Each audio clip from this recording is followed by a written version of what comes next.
দুইজন রুট মাস্টারের সাথে। হাই ভিউয়ার্স, আমরা দুইজন রুট মাস্টার, আমি লিমন আর আমি নিপো, আমরা সেম সেম। সো এখন আপনাদেরকে দেখাবো কিভাবে হাইওয়ে রুট পাস করতে হয়। সো আপনারা একটু ওয়েট করেন, জাস্ট আমরা কিভাবে কিভাবে হাইওয়ে রুট আপনাদের সামনে কিভাবে রুট ক্রস করতে হয়। থ্যাংক ইউ, অনেক খুশি।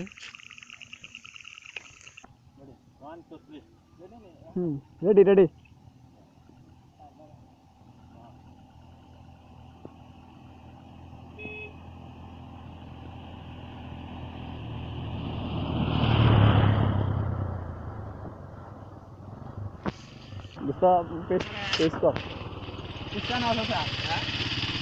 গাড়ি তুলে করে মোটে আরে না, হ্যাঁ আর একটা ভিডিও ভিডিও তুই মিলে গাড়ির আগে দাঁড়ায়।